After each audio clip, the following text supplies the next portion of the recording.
Ethanol safe అయితే మరి ఇప్పుడు రోడ్ల మీద తిరిగేటటువంటి వెహికల్స్కి వాడుతున్నారు, విమానాలకి ఎందుకు వాడడం లేదు అని చెప్పి ఇప్పుడు అరవింద్ కేజ్రీవాల్తో పాటు చాలా మంది ప్రభుత్వాన్ని ప్రశ్నిస్తున్నారు. E20 వాడుతున్నాం కదా మనము, E20 కాదు E85 అయినా ఇక్కడ వాడచ్చు.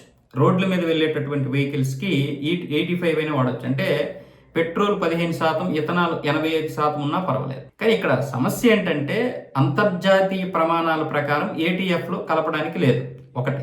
రెండోది ఏంటంటే విమానం ఇంజిన్ అనేది చాలా బర్నింగ్ ఉంటుంది. మన యొక్క వెహికల్స్ అనేవి 150 డిగ్రీల వరకే బర్నింగ్ ఉంటుంది, లేదా 200 డిగ్రీల లోపే బర్నింగ్ ఉంటే ఉండవచ్చు, అది కూడా చాలా ఎక్కువ. కానీ ఇక్కడ విమానాల్లో 200 దాటి బర్నింగ్ ఉంటుంది ఇంజిన్లో.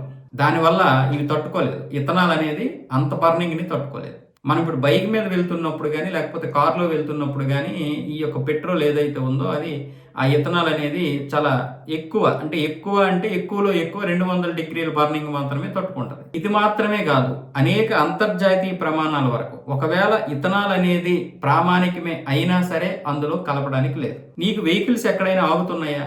మైలేజ్ మాత్రమే తగ్గుతున్నాయి. ఏది? ఈ యొక్క రోడ్ల మీద నడిచేటటువంటి వెహికల్స్కి. ఒకవేళ నీకు ఆగిపోయింది అనుకోండి, ఒక కారో బండో ఏదో ఆగిపోయింది అనుకోండి, అలాగ ఆగిపోతుంది. అదే విమానం పొరపాటున ఏదైనా చిన్న ప్రాబ్లం వస్తే గాలిలో ఉన్నటువంటి విమానం ఏమవుద్ది, అందులో ఉన్నటువంటి ప్రయాణికులు అందరూ కూడా 99% చనిపోవడానికి అవకాశం ఉంటుంది. ప్రతి దాన్ని రాజకీయం చేద్దామంటే చేద్దాం, తప్పేం లేదు. కానీ దేశం కోసం కూడా ఆలోచించాలి. ఈరోజు గల్ఫ్ దేశాల నుంచి ప్రతిరోజు ప్రతి సంవత్సరం ఇంకవే తీసుకొని వద్దాం, ఎందుకంటే మనకి ఇంకొక గత్యంతరం లేదు. పోనీ ఏదో ఒక విధంగా గత్యంతరం ఉంది, మనకు ఒక రైతులు ఈరోజు నష్టపోతున్నారు, వాళ్ళని ఆదుకోవడానికి ఒక మంచి అవకాశం దొరికింది.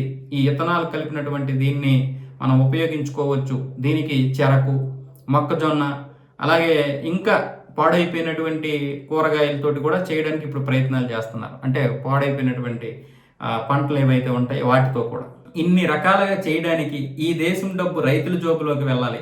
గల్ఫ్ దేశాలకి లేకపోతే పెట్రోల్ డీజిల్ కోసం కొంచెం తగ్గిద్దాం, ఒక 20% 30% తగ్గిద్దాము, దీన్ని సక్సెస్ చేద్దాము అని మన దేశం కోసం ప్రయత్నాలు చేస్తున్నటువంటి ఆ ప్రయోగాలను కూడా మనము గౌరవించము. మళ్ళీ మనము సైన్స్ని గౌరవించాలి, టెక్నాలజీని గౌరవించాలి అంటాం మనమే. మరి ఇంకెక్కడ గౌరవిస్తున్నాం మనం? ఇంక ఎన్ని రోజులు మనం ఇలాగా ఆ దేశం మీద ఈ దేశం మీద ఆధారపడతాం? ఈరోజు 1,68,000 కోట్ల రూపాయలు రైతుల జేబుల్లోకి వెళ్ళాయని నేను ప్రతిసారి చెప్తున్నాను, ఆ వాళ్ళు కూడా అదే చెప్తున్నారు. కానీ ఇక్కడ నితిన్ గడ్కరీకి చెందినటువంటి కొడుకు ఎవరైతే ఉన్నారో, నితిన్ గడ్కరీ కొడుకు చేతిలోనే ఉన్నాయి ఈ ఇథనాల్కి చెందినటువంటి కంపెనీలన్నీ, ఈ చెరకు కంపెనీలన్నీ, ఆ యొక్క మొక్కజొన్న కంపెనీలన్నీ. పోనీ ఒకవేళ నితిన్ గడ్కరీ కొడుకే అనుకుందాం, నితిన్ గడ్కరీ కొడుకు అమెరికా వాడు కాదు కదా, భారతీయుడే కదా. మన దేశానికి చెందినటువంటి వ్యక్తి కంపెనీలు పెట్టి మనకి ఇక్కడ ఉద్యోగాలు ఇస్తే మీకు నొప్పి ఏంటో నాకు అర్థం కావడం. అదే ఒక ఆస్ట్రేలియా వాడో, అమెరికా వాడో, జపాన్ వాడో ఇక్కడ పెట్టుబడులు పెడితే మీకు ఓకేనా? ఇక్కడ ఉన్నటువంటి లాభాల్ని వాడు డాలర్ రూపంలో బయటికి తీసుకుని వెళ్ళిపోతే అప్పుడు రూపాయి పడిపోదా, పతనం అవ్వదా? మనం ఎక్కడ ఆలోచిస్తున్నాం?